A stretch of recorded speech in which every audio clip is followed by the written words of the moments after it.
전남 브리핑입니다.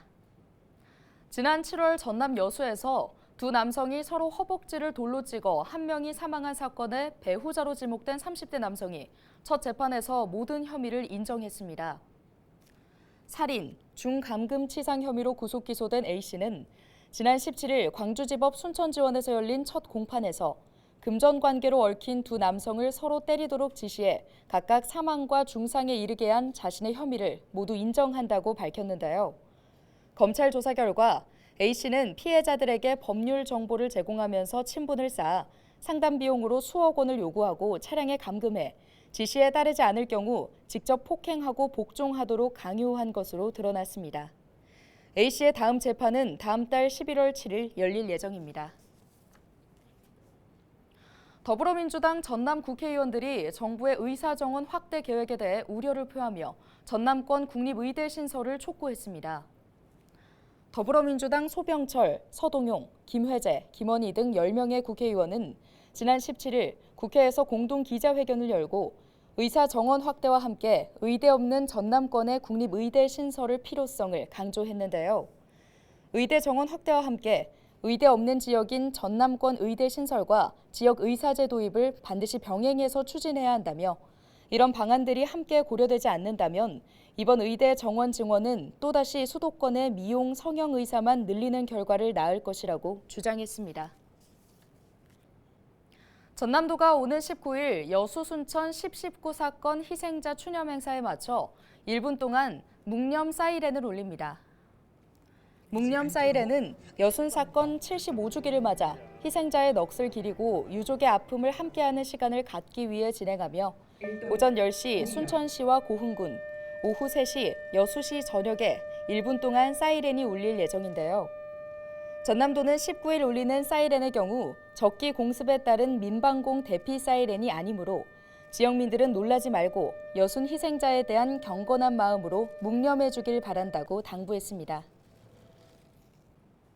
독취사, 공치모, 토익 캠프. 회원수가 수십만에서 수백만 명에 달하는 온라인 유명 취업 카페인데요.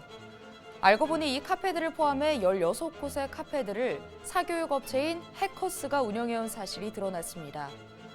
해커스 직원들은 수험생이나 취업 준비생인 것처럼 카페에서 활동하면서 조직적으로 합격 수기나 댓글을 통해 자사 학원 강의나 강사, 교재 등을 추천했는데요.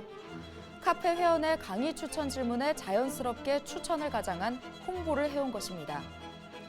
공정거래위원회는 해커스에게 학원과 연관성을 드러내지 않고 온라인 카페를 만든 다음 수험생인 척 소비자들을 속인 이유로 과징금 7억 8천만 원을 부과한다고 밝혔습니다. 꿈을 가지고 간절하게 정보를 찾았을 수험생, 취업 준비생들을 기만하는 일들이 더 이상 일어나지 않길 바랍니다.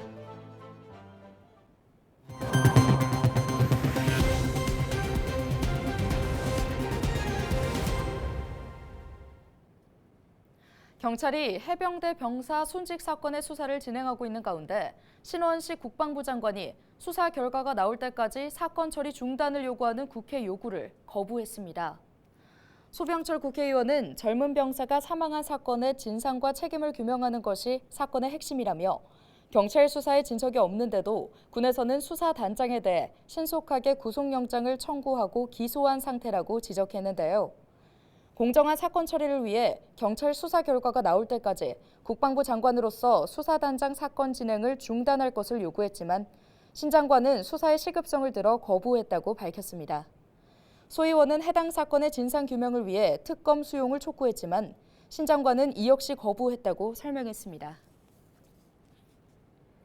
목포시가 행정안전부에서 주관하고 있는 지역 특성 살리기 공모 사업에 선정돼 북한의 주요 상가들이 밀집한 지역을 대상으로 골목길 개선 사업을 추진하기로 했습니다.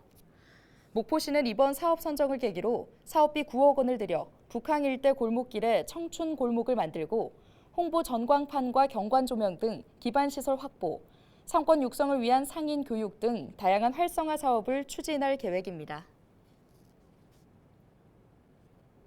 지금까지 전남 브리핑이었습니다.